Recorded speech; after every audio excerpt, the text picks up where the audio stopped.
You're listening to Baachu Talk FM, a podcast for facilities and workplace services professionals. My name is Bhaskar Sundaram, and I'll be sitting down with the facilities and workplace industry veterans, facilities buyers, prop tech and workplace solution experts, FM SaaS providers, ESG leaders to share their stories, discuss their career, and learn how to make an impact in the industry.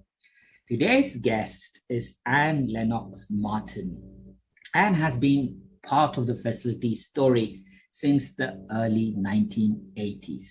In a long career, which started in the late 1960s as a live-in cleaner, she has worked both client and supply side in both public and private sectors and has managed a diverse range of facilities, including laboratories, hospitals, university offices, leisure centers, manufacturing plants, retail, and media facilities. Wow.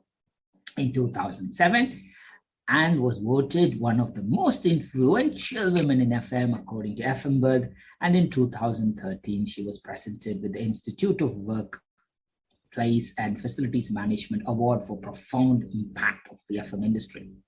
She was one of the original 7 students to obtain a master's degree in facilities and environmental management at University College London in 1994, and the first fellow of the BIFM to be awarded their professional qualification in 2002. She was a founder member of Women in FM in 2005 and remains active in supporting various groups. She co-authored the BIFM Good Practice Guide to Customer Service in 2010 and published a recent biography, which is Self-Made Woman, which we will talk all about it today. And there's a lot more to add. So welcome to Baachu Talk FM, and great to have you with us. Oh, hi, Baachu. It's really, really a pleasure to be here talking with you.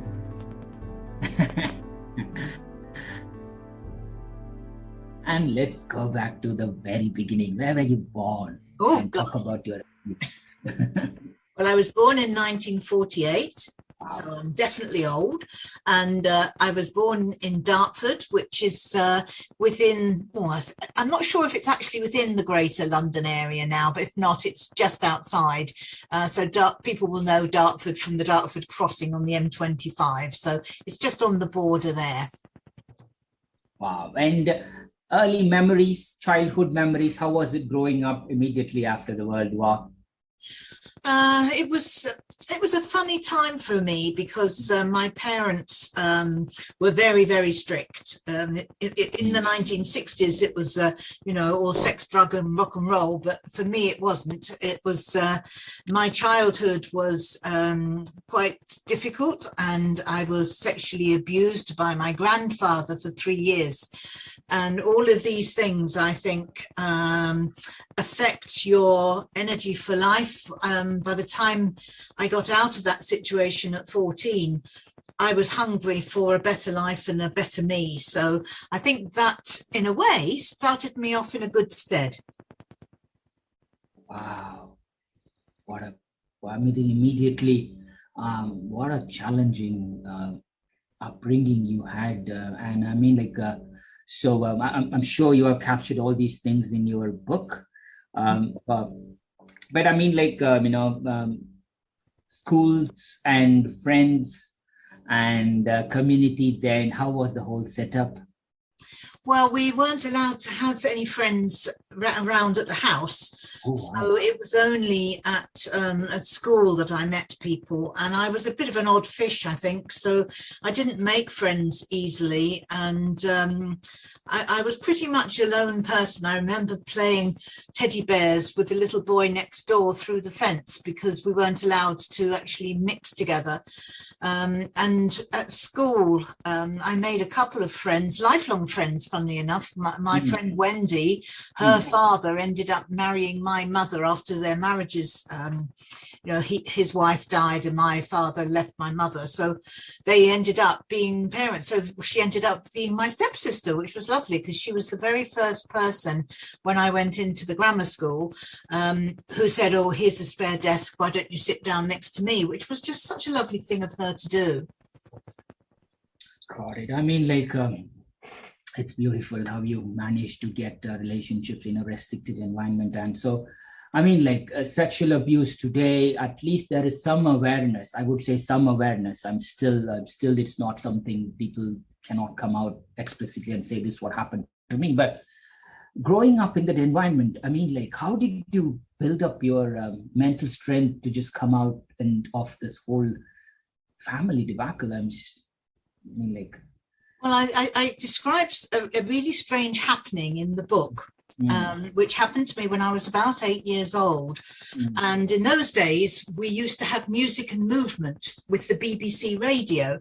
So if it was your class's turn, you went into the gym in your knickers and little vest. And there was this very plummy BBC person who played some music and got you to do things. And we were supposed to be running around in a circle being gazelles. And she said, now jump higher, jump higher. And I jumped, and I swear to God that I touched the ceiling. And this is in a gym which is 3 times the height of a normal classroom. And I can still remember the feel of the little holes in the ceiling as I touched it. And I looked down and I could see all my fellow classmates running in a circle. And I looked down and remembered thinking, wow, I must be a god. I can do anything if I can do this. And then I was straight back down again. Now, you could say that was just me, I don't know, fantasizing as a child, but to me it happened, and I've never, ever forgotten it. And it always made me feel that, you know, I could be better than my life was at that time, and for quite some considerable time afterwards. wow. Wow. And I think, so 1960s, you know, when you are hitting your teenager years, talk us through from there then. Okay, well, because I was so desperate to leave home, I didn't go to university. I didn't want to go anywhere where I was still dependent on my parents. So I got a job as an executive officer in the civil service, which I didn't enjoy very much, but there were some funny stories there, which are in the book. But I ran away to get married. I met this guy who was considerably older than I was, and I didn't realize at the time that he was a Scientologist. And I ran off with him to get married, which I regretted. I remember sitting on the single bed we were sharing in Glasgow thinking, I don't want to do this. But by that time I had, you know, I had separated from my parents, because in Scientology, you have to write to them to say you want nothing more to do with them. So wow. The Scientology cult probably had a real impact on me, because I had something which is known as the Johannesburg test done on me, which is an international sort of brainwashing thing. Yeah, that was really strange and really tough. My God, Anna, what an amiga, what is, I wouldn't like, I don't know if I can handle this when I was young. You don't have a choice. I mean, that's the thing. It isn't about, well, did I handle it or not? There was no choice. And people didn't talk about things in those days. And even if there had been anybody to talk to, they wouldn't have thought of talking about it, because the times today are very, very different from what it was like in those days. And although people talk about, you know, the 60s were wow and all the rest of it, they weren't, you know, okay, we had the pill, but for many women, that didn't make any difference. And it was a very, I don't know what the right word is. It was an uplifting time in one sense. The music was fantastic, and you know there was this incredible bonding around the world, because for the first time students could see each other on television. The news from America reached here and so on. So we were all united about not wanting to have another war. So there was this big upsurge in the youth movement, which you know you felt you couldn't help but be aware of that as a teenager in the 60s. But on the other hand, being from this family background that I had, it was Dickensian, really. So yeah, it was, but I got through it because there wasn't a choice. You know, there were times when I thought, I don't want to be here, but in those days you didn't do the self-harming and things that people do today now. I think you just got on with it. Wow, what a powerful, resilient story there. And I think it didn't stop there. Obviously, you got divorced when you were 21 and you had two babies. And from then on, talk us through how you kind of continued your strength. And Well, yes, I had my two daughters. We went to. I had arguments with Scientology, and in the end, I insisted that my husband and I moved up to Carlisle, where he told me he had a house. It turned out not to be his house at all, but he lied to me about that. But I had my two lovely daughters, who I absolutely adore, and they. He wanted to start doing Scientology exercises on them when the eldest girl was 2, and I said no, I won't do it. And so I ran away back down to London, and all sorts of shenanigans going on, and I actually spent a weekend on the streets with my girls to stop them being taken into care. And then by absolute luck, really, I ended up as a live-in cleaner, where I was for the next 15 years, because having once gone into that situation, because in those days, councils weren't obliged to house you. They were going to house the girls, but I would have been on the streets. So, it was just a very, very difficult time, and there were no such things as disposable nappies in those days. So I had 2 carrier bags, one with clean nappies in and one with dirty nappies in, and had to sort them out in the public toilets. So it was absolutely horrible. And I went back to the place where I'd been staying, and the woman had a friend who had just said, "Oh, I need a new live-in cleaner," and she put us together, and that was it for the next 15 years.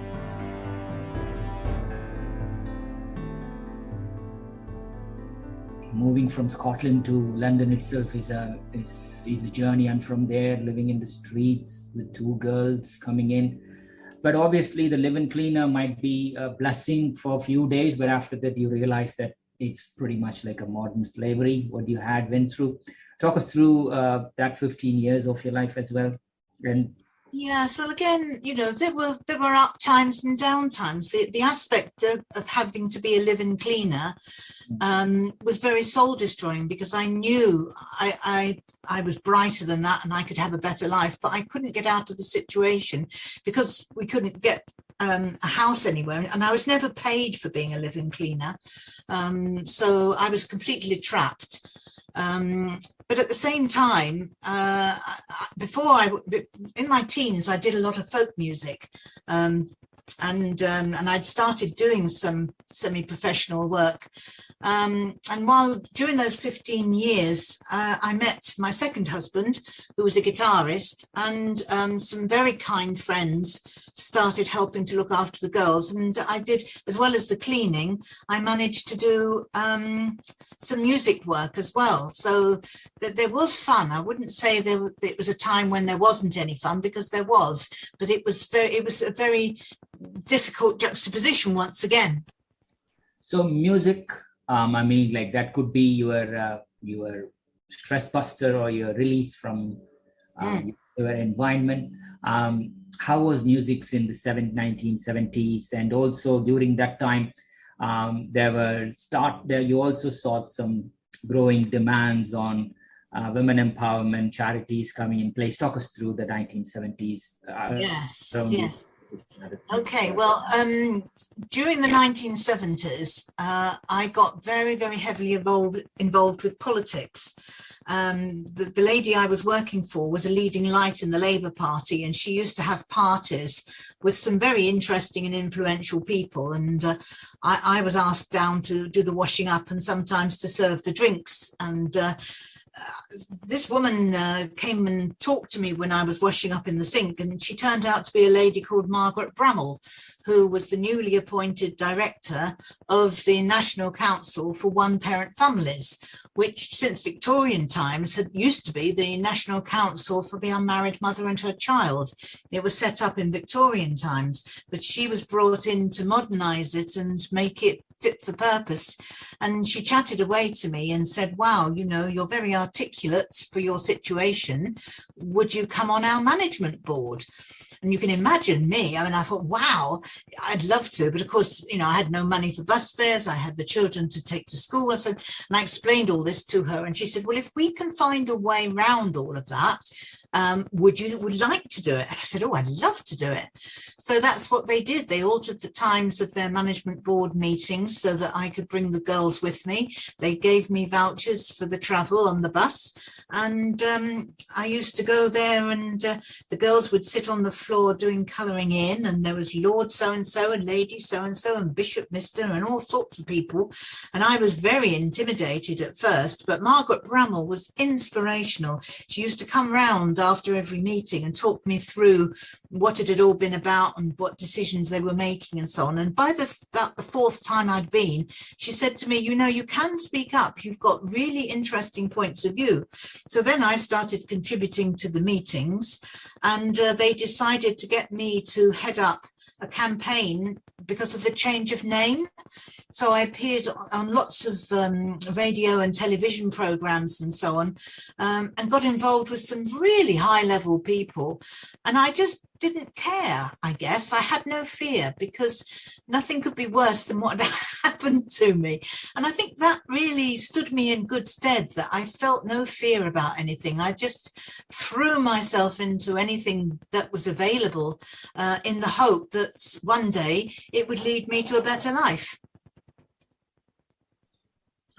It's amazing. And I think, you know, every time when there is a need, you know, a person like you were able to break those barriers, and you were able to come out with not just helping yourself, but also helping people around you. So, and that was the time where, you know, 1980s, where you are in your early to mid 30s, that you started to get into FM, and talk us through your entry to FM and any journeys between them. Right. Okay. Well, as I say, I had 15 years in this live-in accommodation, and I was desperate to get out of it. And I saw an advert in the Evening Standard from the London Borough of Haringey, and they were looking for area managers for property. And it was just when the equal opportunities were beginning to happen. And Haringey was, of course, fully Labour and very full of all this. So they said, you know, we particularly ask women and people from ethnic minority to apply. So I thought to myself, well, what have I got to lose?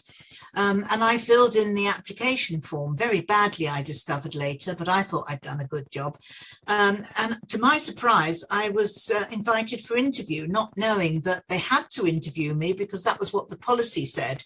If anybody from women or ethnic minorities applied, they had to interview you. They didn't have to give you the job, but they had to interview you. So here I was with a panel of people in front of me, and they were interviewing me about my experience. Of course, I hadn't got any. My main experience at that time was working for McDonald's. So it didn't really resonate with them. But they asked me things like, have you got any experience of budgets? And I said, well, of course I have. I've been on supplementary benefit for 10 years. It's just exactly the same. You don't spend what you haven't got, and you put something aside for when you're going to need it, and you just add a few noughts on. I can't see that it's any different.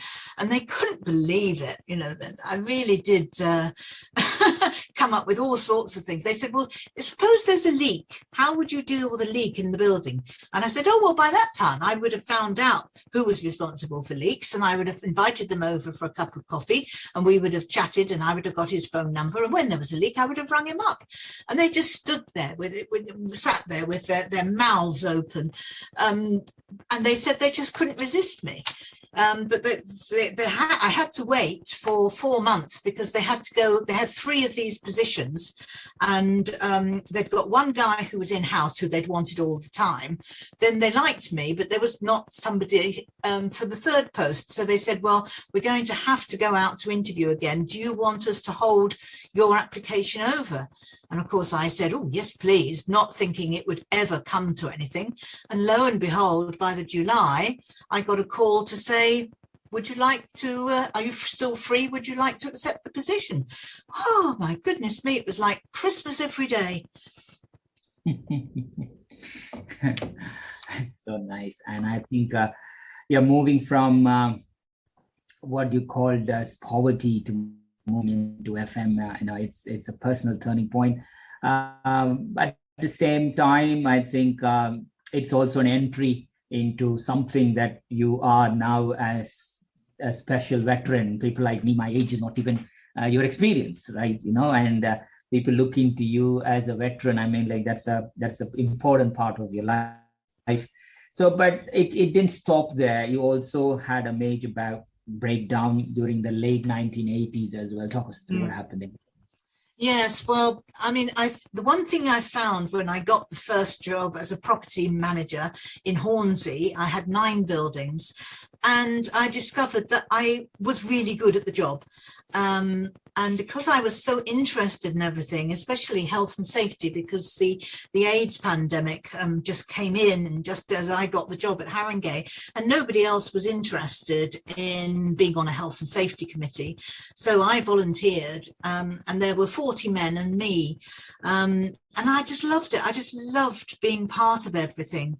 And I found I was really good at it. And I was 2 years there.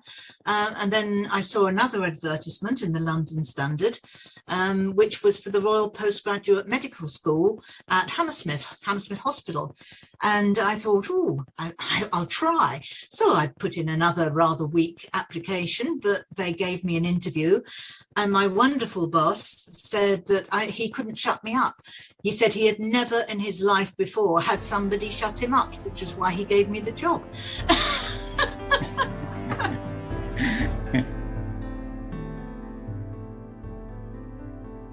And I'd only been there for 6 weeks when I had the major breakdown. And I had no idea that was what was happening to me. Everybody talks about mental health today, and everybody knows a lot more about it. But in those days, I had no idea there was anything wrong, really. I just felt weird, and I had this strange dream that was coming every night and keeping me awake. And I went to do a gig down in Portsmouth, because I was still doing the odd bit of singing. And the lady who was married to the chap who ran the folk club happened to be a mental health nurse. And she said to me, "You've got to get yourself seen to promptly." So I went, in fact, to see a guy called Nick from Mind. And he interviewed me and said, "You're really on the border. You may be too late. You need to see the doctor straight away. I will ring your doctor and explain things to him. You need to go home now, and we'll get him to do a home visit." So, of course, I didn't know what was happening to me at the time. So I remember my boyfriend at that time drove me home. I remember my doctor, who I didn't know very well, who said, "You've got to be admitted to hospital. I'm sending you to hospital now." And everything was very confused. And when I went to the hospital, that was an awful experience. They kept saying, "What's the matter with you? What's the matter with you?" And I kept saying, "There's nothing the matter with me," but I couldn't stop crying. Anyway, they said, "We can't admit you tonight.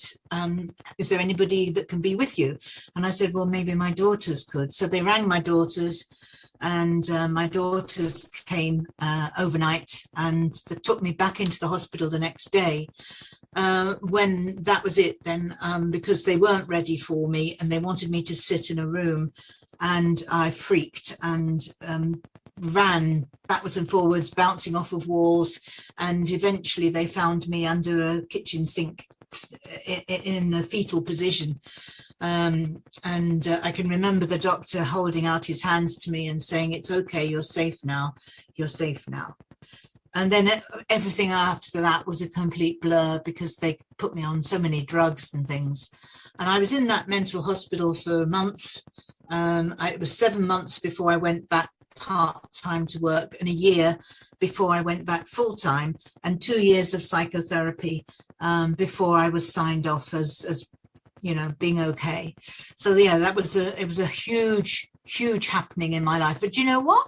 It turned out to be the very best thing that could have happened, because my psychotherapist said there was a healthy inevitability about it, because I was these two sides of me. There was the traumatized, poverty-stricken, frightened woman, and there was this very, very passionate career person, and they were at odds with each other, and my brain couldn't work it all out.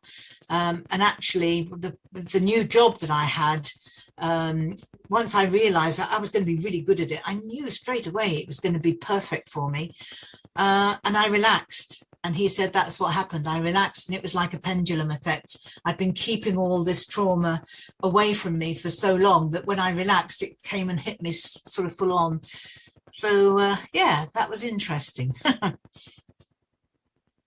My God, and I think, looking back now, I think, what do you think would have triggered that collapse? Is it because you have been fighting it for years, and you never had the thing to release it, and it accumulated, and that point it busted off? And did you, in hindsight, if you look back now, what do you think might have triggered that? Yes, it was me relaxing, having really fought so hard to keep my sanity, to keep my girls, to hold myself together and hold my head up.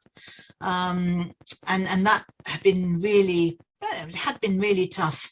And then all of a sudden, here I was. I had a wonderful new job. My second marriage had broken up, which was sad. My daughters had gone to live elsewhere, which was sad. But for me, I felt as if I was becoming the woman I was meant to be.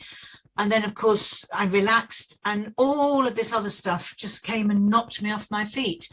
But in healing from that, I had this wonderful psychotherapist called David Sigmund, who was absolutely amazing. And then I had this wonderful boss who'd taken me on because I shut him up, and he held my job open. He was under terrific pressure because I'd only been there 6 weeks, and they wanted him to let me go and find somebody else, and he refused to do it.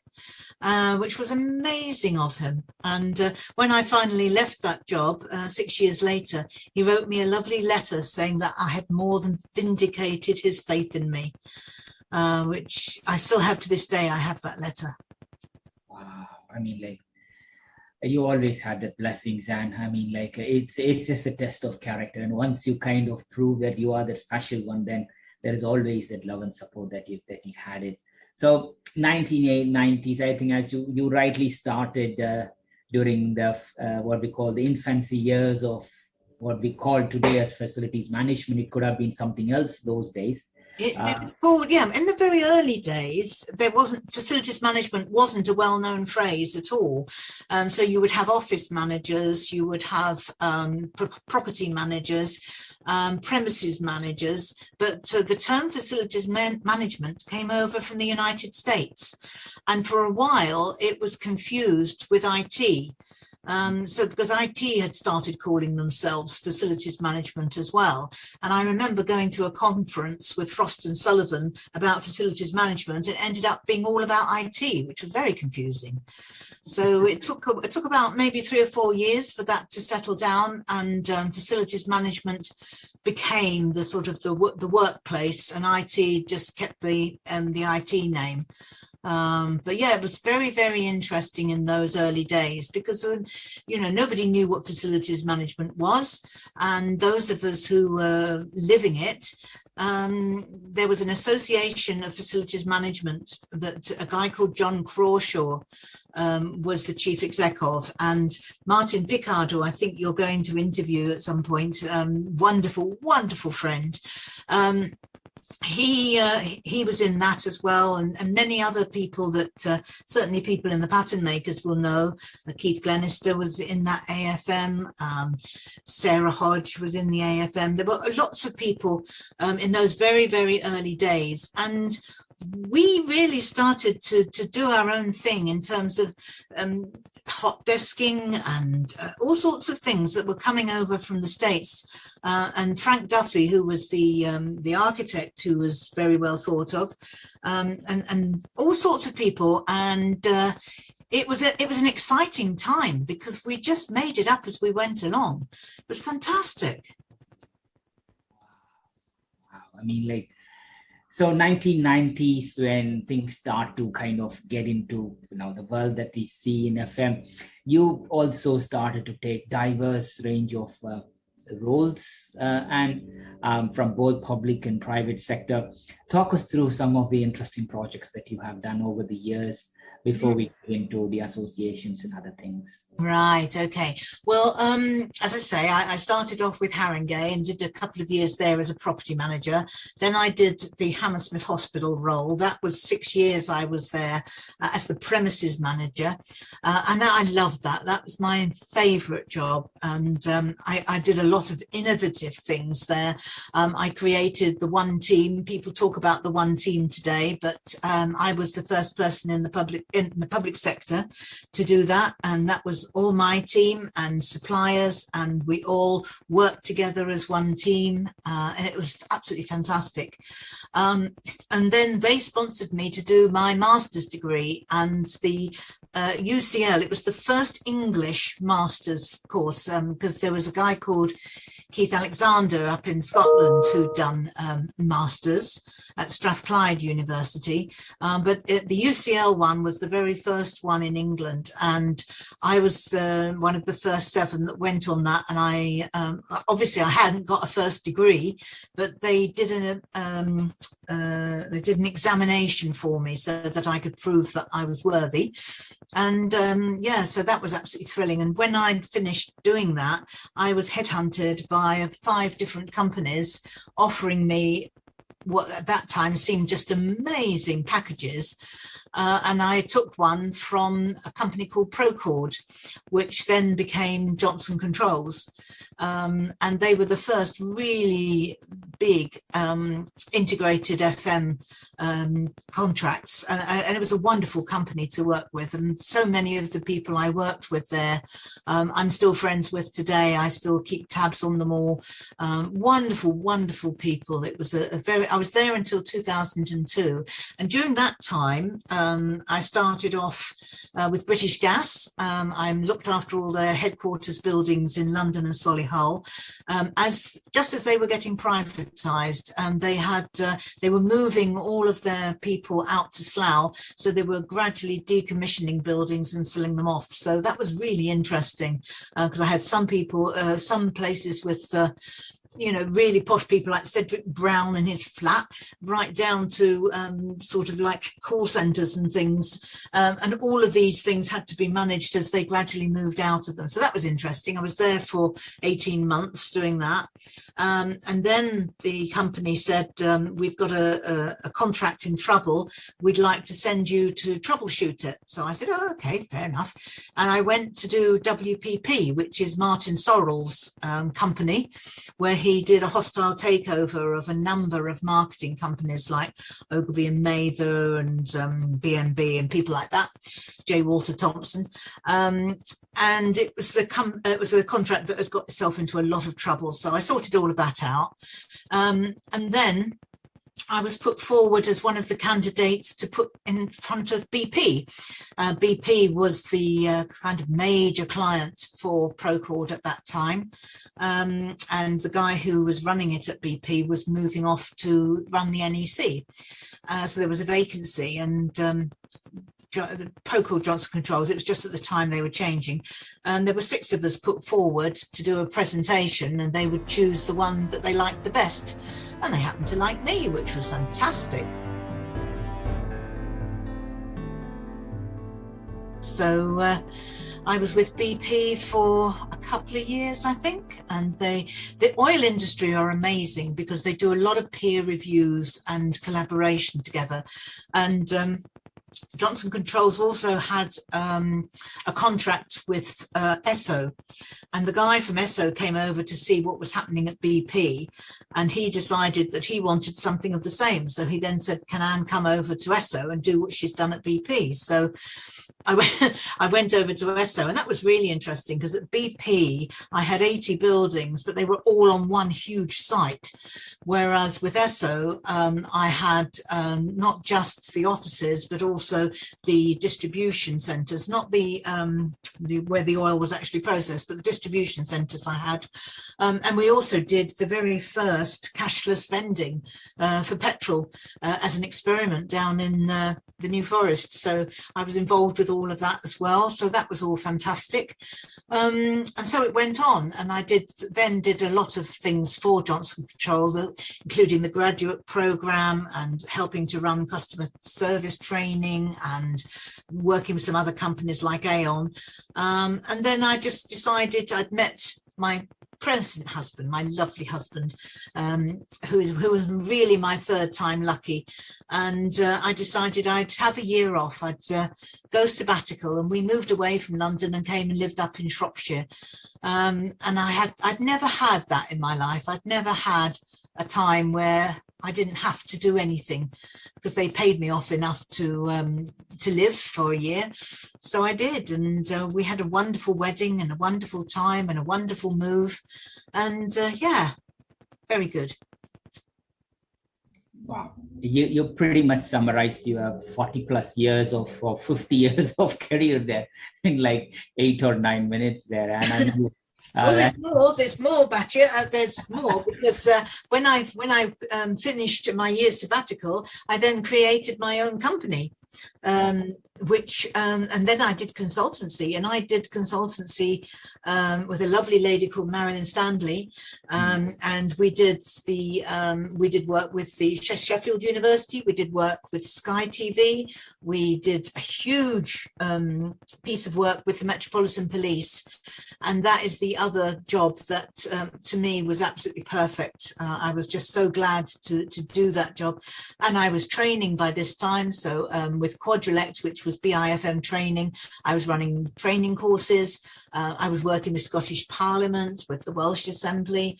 I have had such a wonderful time in FM, because I've worked in every sector. I've done manufacturing, I've done laboratories, I've done hospitals, I've done office buildings, I've done marketing, I've done finance. And, you know, because in those early days, you know, there was no barrier. People weren't asking for people with experience of their core industry. They just wanted people who understood FM. And I think that's one of the sad things that has happened now, is that if you're starting out in FM, it's not as easy as it was for those of us in the early days to move so easily from one sector to another. Wow, that's a very, very powerful point there. And I think looking back, even talking to a lot of people like you who have been seeing that for 20, 30 years, all I hear now is all the buzzwords of X is happening, Y is happening, but the core crux of the evolution has actually gone backwards. But it's fascinating. I mean, so FM has an outsourced delivery model. You also saw that as you were doing it. How did it all happen? I mean, like, people were procuring a cleaner to a cleaning service, to an engineer to an engineering service, bucketed single service. Talk us through how the whole thing evolved while you were just progressing. Yeah. Well, it really began in the 1980s with the government drive for compulsive competitive tendering, because they wanted to bring down the cost of services in the public sector. And the very early contracts were a complete disaster in terms of outsourcing, because companies bid for them because they knew that if they put in the lowest tender, the organisation was forced to give them the work. So what you got was everybody working to the lowest nominator. And when they were in, they then would do lots of things and charge extra. So they ended up falling out with their clients and delivering a very poor service.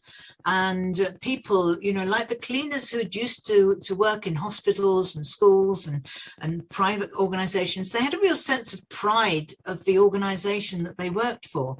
But when those first early contracts came in, they were absolutely devastated, because all of a sudden they were looked on as less than human, because they weren't doing the good job.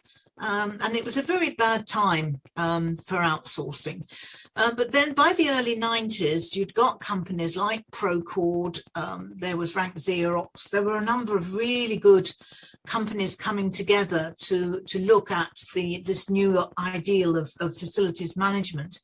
And I think it just changed everything, that there were outsourced contracts that were successful, and BP is a prime example. It won I think it was the very first PFM award for partnership, and it was a very, very successful contract. And in fact, when Johnson Controls became CBRE and so on, I think they only lost the BP contract last year. So that's right all the way back from the early 90s that they'd held that contract. And of course, it became a global contract. But in the early days, it was just UK. And once people saw that you could have successful outsourcing, that's when gradually people began to look at the different models. So you would have what we call bundled FM. So that's where you've got a number of different contracts with different suppliers, but you bring them all for the one client, and that's where the one team really works well. They had the TFM, which was the total facilities management, where everything was outsourced to one particular organization. And then you had the best in class model, whereby they would actually look for who has got the best reputation. This was particularly in the City of London, where people like Barclays and so on in Canary Wharf really wanted to get the edge on their competitors. So they would go for best in class contracts. I always tell the story of Tower 42. Have you ever been to the Tower 42? Yes, I've been. Yeah. Yeah, well, it's really interesting there because in the 90s, there were only two people who were actually employed by Tower 42, and that was the general manager and the deputy general manager. And then they had 12 best-in-class contracts. So they would have one for catering, one for reception, one for maintenance, one for security, and so on and so forth.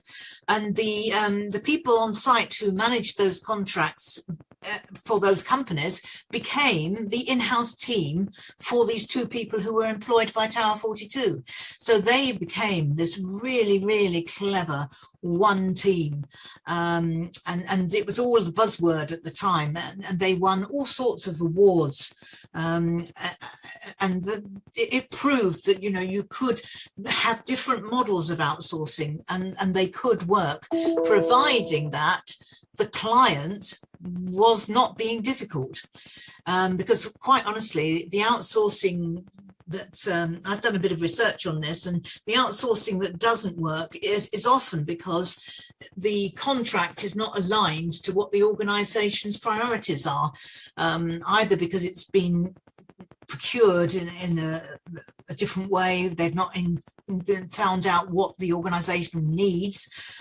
or sometimes it's just run on. It's one of these evergreen contracts that's run on and nobody's revisited it and looked at the SLAs and KPIs. And I'm not a huge fan of the way the industry has created the SLA and KPIs, which originally they were very simple.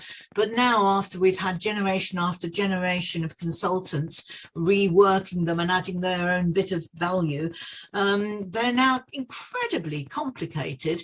And for me, I think in measurement terms, you should measure cost, you should measure compliance, and you should measure customer satisfaction. And if you're doing those three things and you're doing them well, then you're going to have a really good service, I think.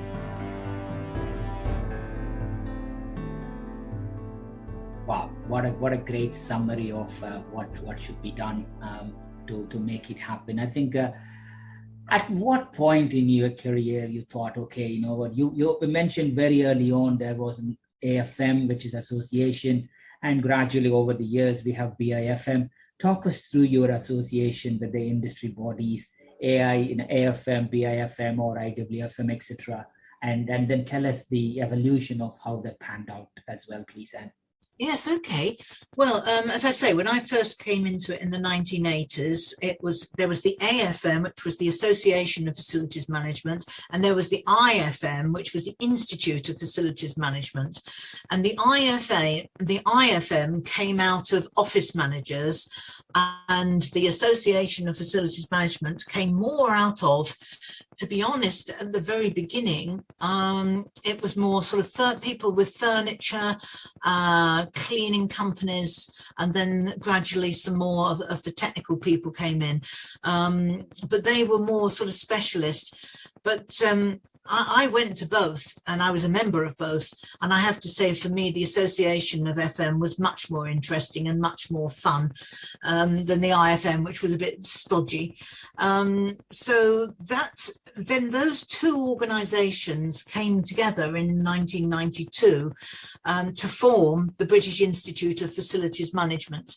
And that was an absolutely wonderful time. And my colleague, who I mentioned earlier, Marilyn Standley, she became the first chair, and to have that first chair be a woman, because there were really only about 3 of us who were senior at that time, was wonderful. And she did a marvelous job of leading this infant new organisation.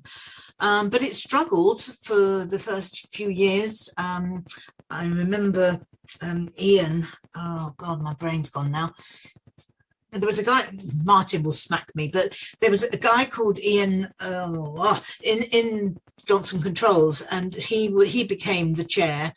And he was really, I liked him a lot. He was a great guy. But we often had AGMs where he was having to ring round to get Ian Fielder, that's what I'm talking about. He had to ring round to make sure that we had enough of us at the AGM to sign off the books and things. It was that difficult in those days. Now, where do I go from there? Right, so BIFM. So BIFM 2 or 3 years ago, maybe 3-4 years ago, became the Institute of Workplace and Facilities Management. It was something that I felt was not necessarily the right time or the right thing to do, but that was just me, and I'm an old girl, and there are plenty of people who think it's absolutely right that it should be that, and I don't care what the organization is called, I will support it through thick and thin. So I'm still a great supporter of the IWFM. And then in 2014 I was very thrilled to be given an eminence fellowship of the Royal Institute of Chartered Surveyors. Of course I accepted, so I was a dual fellow. But the RICS, I think, have been very keen to include facilities management, because they could see people, they could see that people were going into the facilities world and they were missing out on their membership fees. So they started to do more in terms of facilities management. And of course, they'd got chartered status.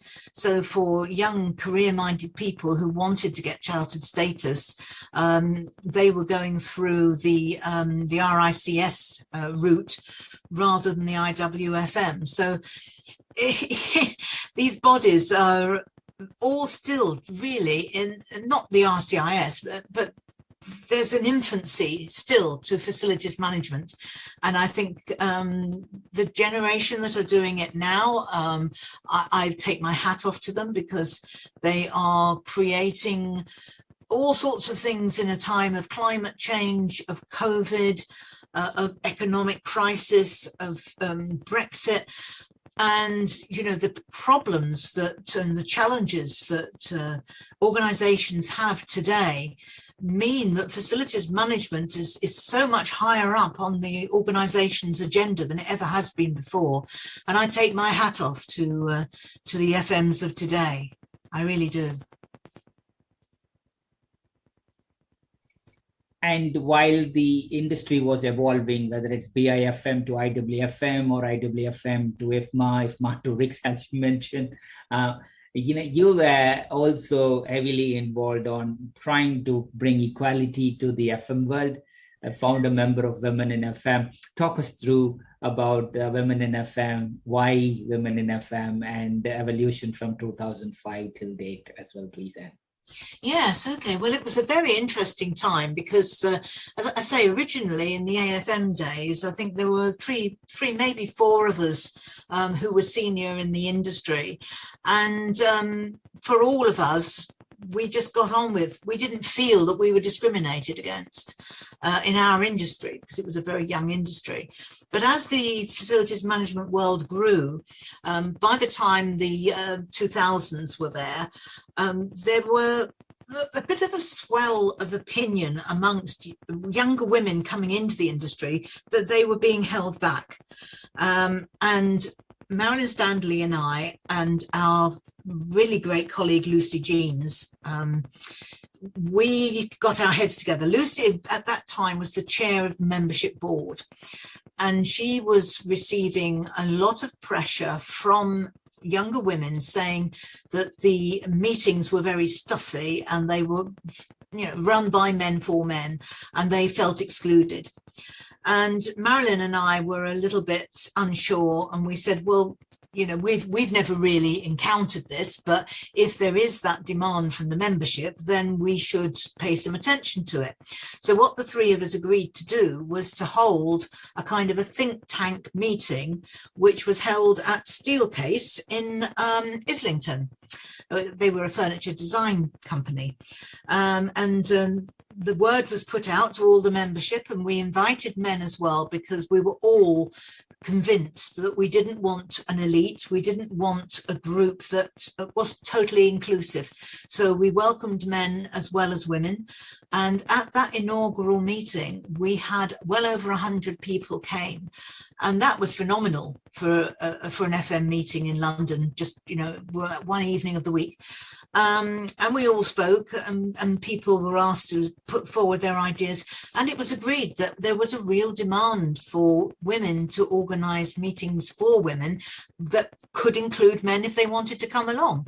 And women do bring a different viewpoint to things. And so Women in FM was born, and it has been the Special Interest Group Winner Award for, time and time again. And there've been some fantastic women who have run it since those very early days.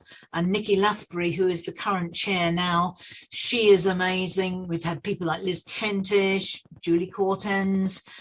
Lucy herself, of course, has done it a number of times, and I'm probably missing out loads of women, but it's got a complete life of its own. And I don't get out to meet people very much now. I'm living in Shropshire, but I always feel so privileged when I go to the meetings to see that there are a minority of men, but they do still go, and the conferences that they run are absolutely amazing, because they cover subjects that presumably the male population wouldn't even think of.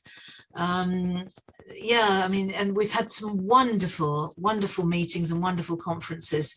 Yeah, what can I say? Out of respect for the female contribution to our industry.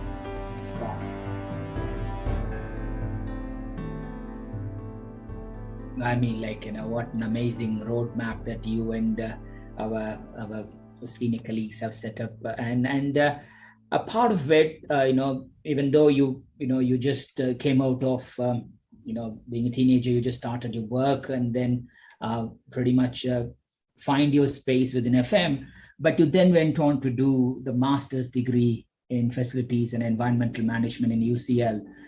How was it, and why? Well, that was when I was working in my second job, and I'd gone through my breakdown. So I'd had all that time off, and I never expected to keep my job. And that was amazing for me. And I saw an advertisement, well, it wasn't an advertisement, but it was a little piece in Premises Management magazine, which was run by Richard Byatt. And PFM, they're still going today. And it was only a short little piece, but it said that this guy, Professor Bev Nutt, was considering doing a master's in FM. And I rang up Richard and said, could you introduce me to this guy? Because I want to be on his course. So I arranged to meet with Bev Nutt for lunch. and I sat down with him and I said, right, tell me all about this course that you're going to do. And he said, well, I haven't really organized it yet.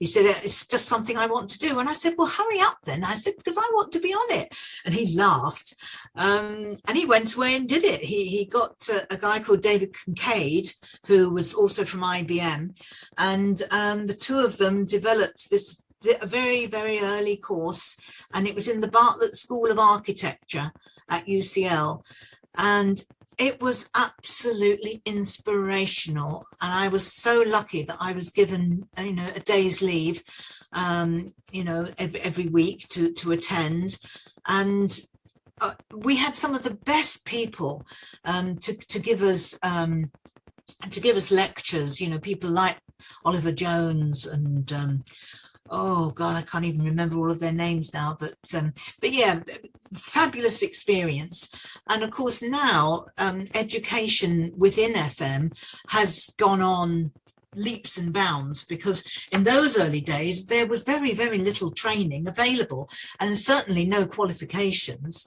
And over the years I got involved with the BIFM in setting up the original BIFM qual, which were the early qualifications, and then liaising with the ILM and so on.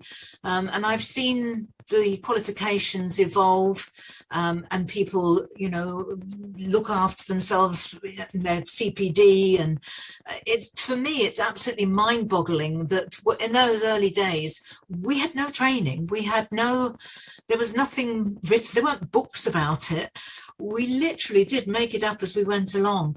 But because we were all so passionate about it, and we had wonderful conferences where we used to talk to each other, and the academics were very close to the practitioners in those days.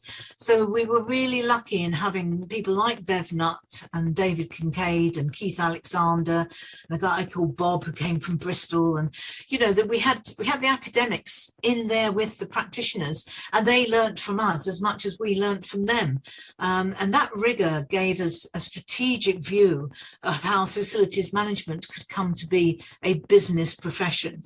And then they started doing MBAs, which were focusing on facilities management. And, to see these things come up now, and the quality of people who have FM as their career has never been higher, I don't think. I think it's absolutely amazing, some of the people that we have today. 100% and 100%. I think, you've always been a learner, whether life teaches you a lot early on and that gave you strength to do more and more, or once you're in FM, you've always been a lifelong learner of FM.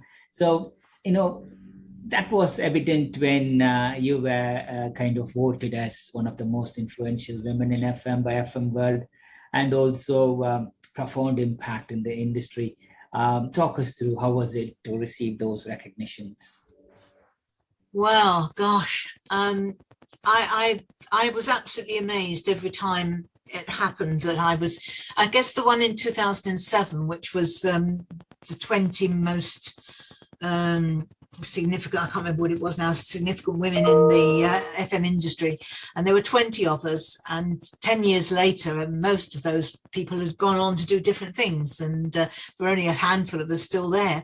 But I got involved then with FM World. I was on their first editorial board, and I sat on that editorial board right the way through Kathy Hayward's editorship, and then on with Martin Reed to influence the magazine and how that came together. So that was a great experience. And then I've lost my train of thought now. Well, where were we going with this one? Sorry.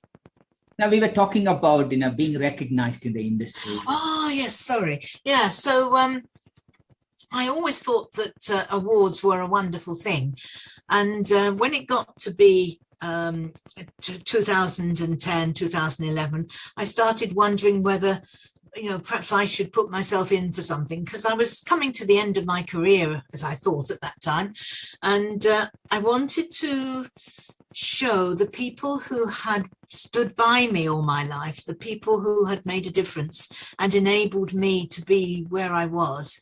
I wanted them to see what happened, the happy ending, is if you like. And then they came up with this. So I was going to go for a Consultant of the Year award, but they stopped it the year that I was ready to put something in. And then they came up with this Profound Impact Over the Last 5 Years award. And I thought to myself, well, why don't I go for that? Because by this time I was a master practitioner in neuro-linguistic programming and emotional intelligence. And I was bringing these concepts into the training of young FMs to give them more soft skills as managers. And I trained well over 1,000 people and so on. So I did a presentation to the judges, which covered pretty much the career that I've told you about, and the very difficult beginnings and through to where I was now. And I apparently it was unanimous that they were going to give me this award. And I could have cried, because I only wanted to get in the final. That was what I wanted, because if I was in the final, I would book a table and I would have all the people, nobody from FM. So I had my daughters there, I had my husband there, I had my agent from when I was on my singing career, I had my psychotherapist there, I had my the boss who held my job open for me.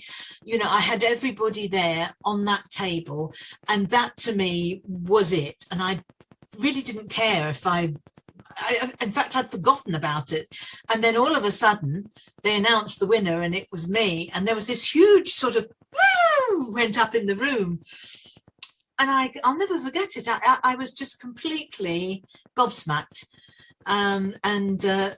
Tatiana Colombo, who was one of the administrators in the training company, and Sarah Hodge, who is a pattern maker, they had to get hold of me and drag me up to the stage because I was completely in shock. And it was such an honor. And it was Giles Brandreth was the celebrity who handed me the award, and Ismina Clout, who very, very sadly died during her chairmanship, and Liz Kentish did the handing over because she was too weak to actually stand up and give the awards, but she was on the stage. And that was just absolutely amazing. So I loved that. And then of course I got the eminence for RICS was just the year after that. And again, I just could not believe it, that they wanted to give me that. And they said that they needed to have 3 other fellows to put me forward. And I put forward, you know, people that I knew well, and they were delighted, and that was absolutely amazing. So yeah, that was great. And yeah, I just feel that I've been more than lucky. I have had such a wonderful life through facilities management, met so many fantastic people, worked with so many interesting organizations, and I did a lot of mentoring through the Women in FM. A lot of the women that I have mentored are now senior in the business today, and also men. I had a couple of men that I mentored. I used to mentor 1 a year. What a privilege to have had my life, I think. Well said, Darren. Well said. And I think we talked a lot about your FM and your life and other things. Now let's just go back into some what we call the rapid random fire question round, or a fun round. There is no right or wrong answer on this one. It's all random questions, and let's try to get to know you even more. I know you already shared a lot in your book, Self-Made Women, and also during this podcast, but I'm sure there will be few things that not many people know about you. Share us the 3 things that you haven't shared so far that not many people know about you. Oh, gosh. I live in Shropshire, and I have an office in Shropshire, which I'm sitting in now as I talk to you. And I had the last musical thing that I had was a band here in Shropshire, and we made an album as recently as 2005. So I guess that's not something many people would know. What else would I say? I'm pretty open about most things, and the book, of course, goes into some detail of quite a lot of things. I did quite a lot of television work as a singer, and there was a guy called Richard Digance who used to have a program on Capital Radio in London, and I used to do a lot of music hall singing. It was in the days of the good old days on television, and I had this big hat and a big feather boa, and I used to go and do these kind of music hall evenings, and that was great fun. I don't think I've shared that very much. And one more.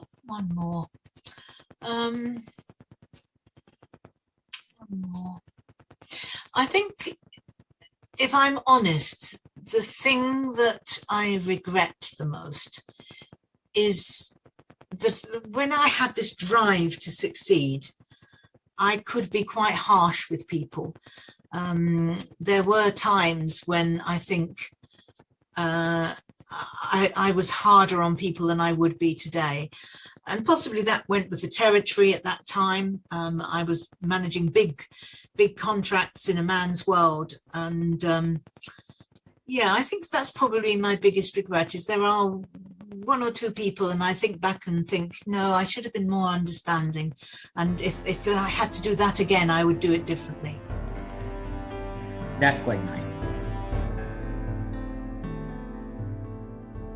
So now comes the random questions round. So if you could visit any place in the world now, where would you choose to go and why? Oh, lovely. Oh, gosh, so many places. I would love to go to Bali. Ooh. I would love to go to Bali because I have met some other people who've been there, and they say that the people there are so peaceful and friendly, and the weather is so lovely. But it's this sort of Buddhism and calm, and I really relate to that in a spiritual sense. I'm a humanist, so I'm not bound to any religion, but I think Buddhism is quite close to my spirit in the way that, you know, it's a calm and gentle thing. And Bali, I think, would be a lovely place to go, and that's why.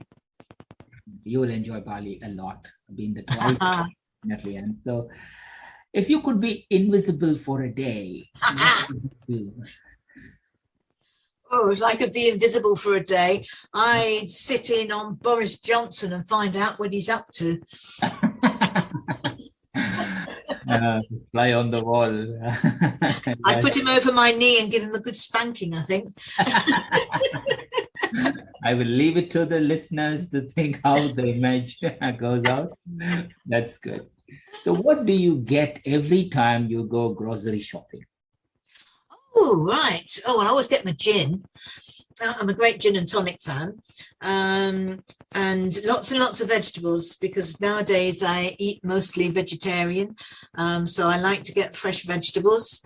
And peanuts. I love to get some peanuts to have with my gin and tonic. Some of the honey and what do they call it? Salt and honey, I think it's called. They're very, very Moorish.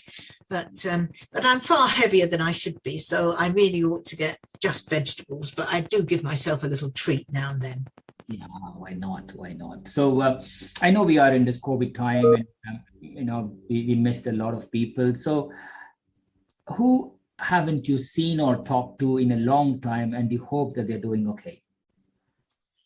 Well, I think my biggest concern is my own family. My two daughters have had a very, very bad 2 years. And I'm not going to go into it, but they've been really struggling. My eldest daughter has 4 children, and my youngest daughter has MS, and she has a daughter. Both of them are now on their own for various reasons, and I just cannot get to see them. Over the last 2 years, I think I've seen them twice. And all my grandchildren, my 5 grandchildren, that's very, very, very sad for me. But other than that, I've been lucky because doing the book launch, as I did, and going to some of the Women in FM things, I have been able to keep in touch with a lot of my friends within FM. And of course, the pattern makers, we had a couple of events now where we really see each other. Oh, and what joy that has been to actually be in the same room with people and share stories and love. You know, it's brilliant, isn't it? Definitely. And that was my first pattern makers FM dinner, which I attended. I saw you as well. It's amazing, totally.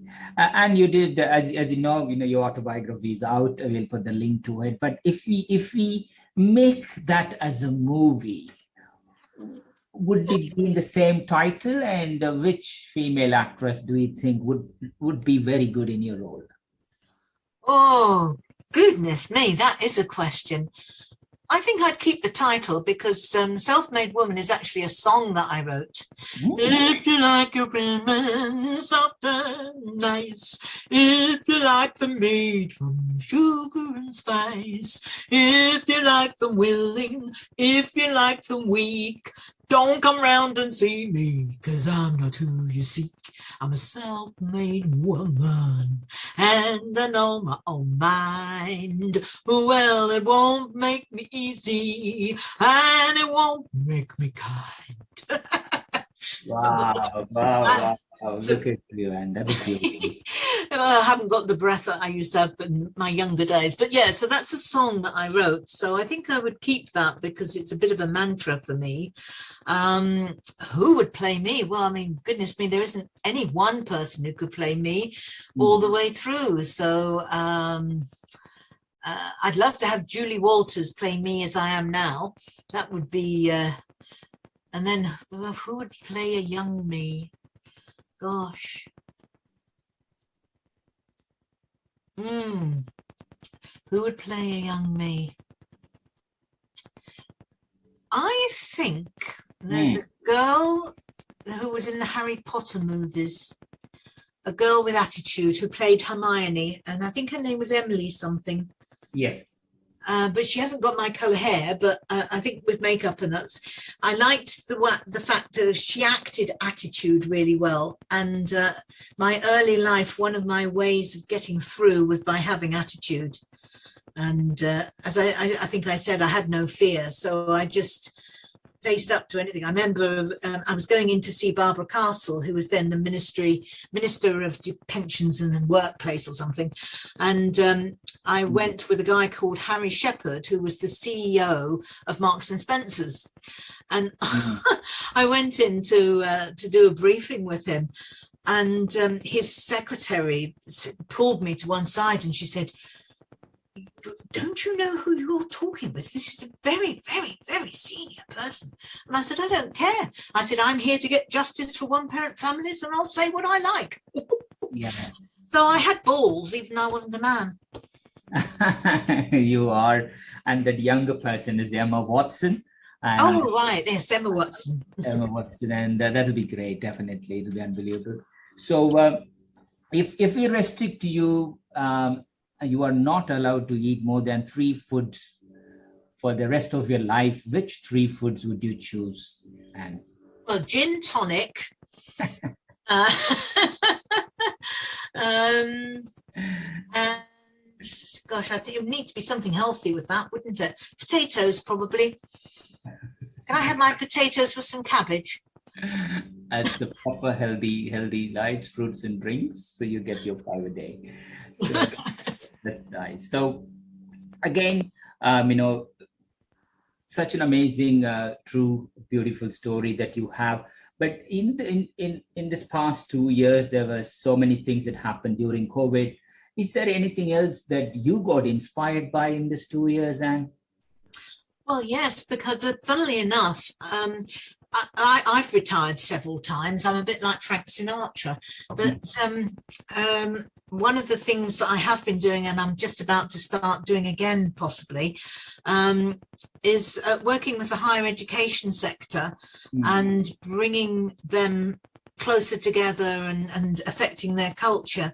And I had a whole year as a consultant working with a university up north where I couldn't go on site. Fortunately, I had been on site before COVID hit, so everybody did know me, but I had to run this project virtually on Zoom and chair meetings with 25 people and get things done. And that was a really interesting challenge for me. And doing things virtually is not my style. I'm very much a person that likes to be in the room. So I didn't do any virtual training. I've only just started doing face-to-face training again. I was offered, but I said, no, it's not me. But I actually found through doing this project how much you can do virtually. And that was an eye-opener for me at my age, and learning new skills to do with technology and so on. That's been very interesting. And the other thing that was, we actually had a lovely lockdown, and it sounds really awful to say it when so many people have had such a dreadful, dreadful time. But for my husband and myself, we love each other. We have this wonderful home up in Shropshire. We go for walks every day. We have a lovely garden. I love gardening. And so for us, being able to meet people on Zoom and not having to travel up and down on the train all the time, because I used to get very tired with all the traveling as a consultant, finding that for a whole year I could do it and still get results and do it virtually. That was a real eye-opener to me. Totally, that's amazing. I think, and you know what, while reading your book, and there were few lines in every chapter. Is those lines were written by you as well? Not all of them. There were some, I think there were 2 or 3. One was a poem that I wrote when I was very young. One was the Self-Made Woman lyrics, of course, and another song that I wrote at exactly the same time, which is called Temporary Man. But Martin Pickard has written a poem, which is heading up one chapter. A lovely, wonderful folk singer called Chris Coe. She wrote a song which I used to sing called The Rising of the Women. And it's a very, very, very passionate song. It's on my CD. And that's a lovely one. And then another song by a guy called Pete Morton. When I had my nervous breakdown, he had written a song called There's Another Train. There's another train, there always is. Get up and find yourself another train. And I remember right through that time when I was completely lost and alone, listening to that and thinking, yes, you know, if I can just hang on to my job, I will come through this. I will come through it.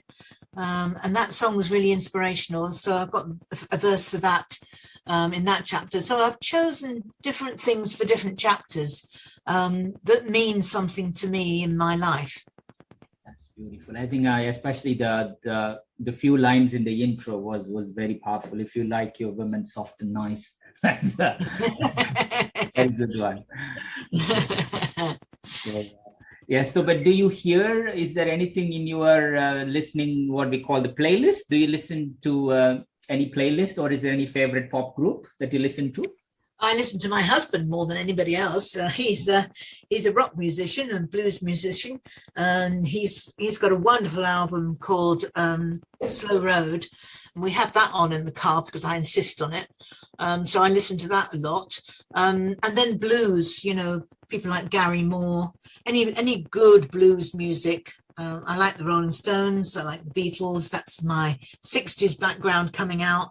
But I also love Ed Sheeran. I think Ed Sheeran is an amazing writer, and he's such a humble personality. I really, really like him. And I'm always interested in any good music. It doesn't have to have a genre. If music's good, then I'll listen to it. Wow, 100%.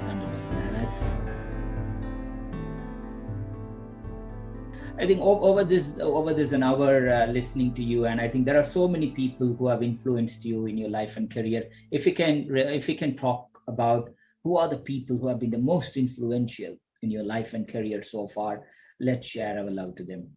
Oh, right. Okay. So who's been inspirational? Well, Marilyn Stanley, for one, because she was like me, a senior woman in FM, and I admired her so much. She taught me so much. Wonderful woman.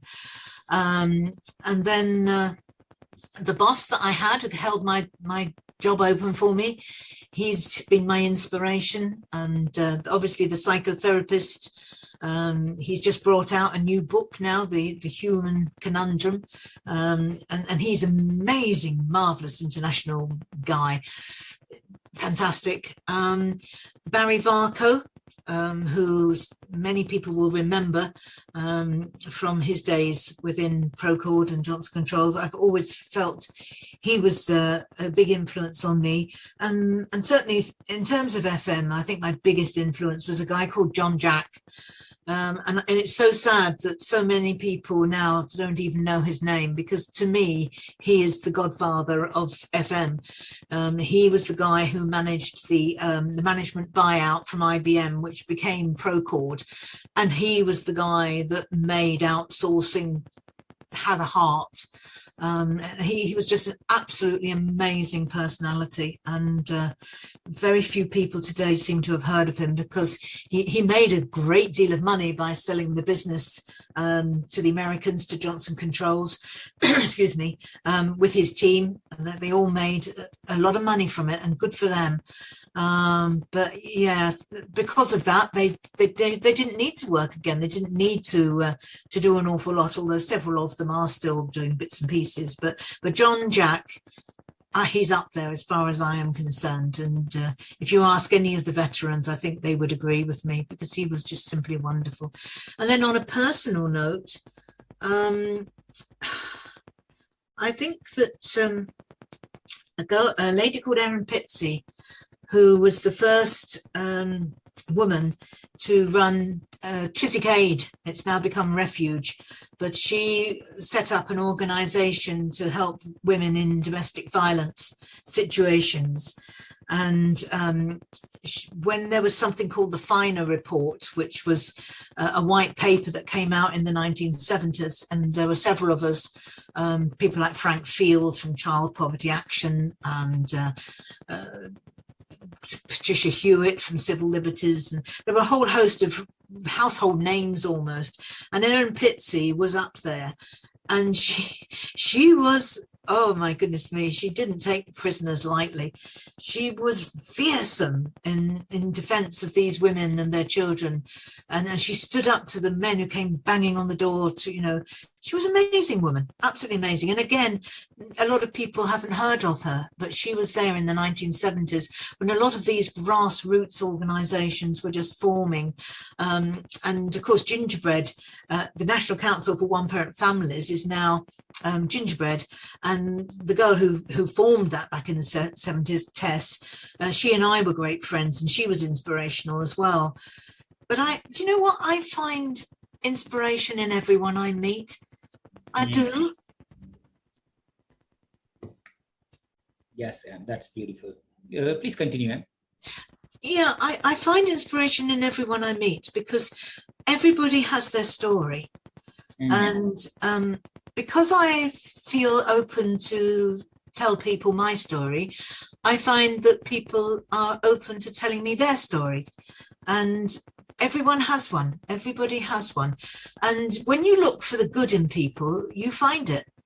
And we all have good in us. And if we all look for the good in each other, even Boris Johnson, bless him, we look for the good in others, we will find it. And I think that is an inspiration. Being a humanist, I believe in the good in people. And I believe in tolerance, and I believe in people finding the good in themselves. And if that's through religion of one sort or another, then I'm absolutely fine with that. But I stand for the good in people, for tolerance, and for leaving a legacy. And that's really why I wrote the book, because I wanted people to know that you could recover from the sort of mental health problems that I had. And of course, mental health and well-being are pretty much buzzwords because of COVID now. But back then, there was such a stigma, and there still is a stigma today. And many employers don't understand that if they give people the right support at the right time, people will come through it all, and they'll be better people and better employees for that if they will just give them some space. And it's very similar to another wonderful woman called Fiona Bowman, who has highlighted the domestic violence issue within FM and organisations, and what organisations can do to support women through her own story. Now there's another inspirational person. So yeah, my list is endless. Definitely. And I think, if God's will, we'll manage to capture all the stories of all the colleagues that you just mentioned, so that we have a digital vault of all the contributions. Well, good luck with that, because I know I rabbit on. Yes. And I mean, over the years, life taught you so many things, and you learned from others. So what's the best piece of advice you've received, and from whom? Oh, that's easy. The best piece of advice I ever had was from my history teacher at school. And she had offered to take me away for the weekend, and I'd never been away. And she wrote a letter to my parents, and she managed to get them to agree to me going for a weekend. And we stayed in a hotel, and I'd never stayed in a hotel. And she was wonderful to me. And I remember when we were coming back in the car, she'd got a little Mini. And I said to her, I don't know how I'm ever going to thank you for this weekend. It's just been amazing, but I can't thank you enough. And she said to me, Anne, life is a bank. I have things in my bank, and you needed them. She said, life is a bank. When you have something, you put it in the bank. When you need it, it's there for you to take out, but you can always give it to others. And I found that all my life, if you put into life what you can, when you need something, it comes to you.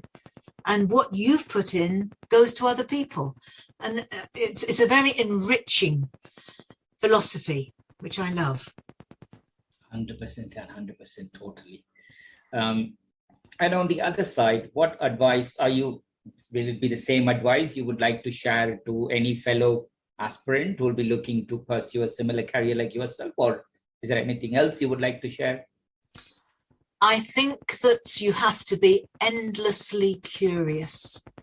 I think you have to be nosy. You have to want to know and understand things.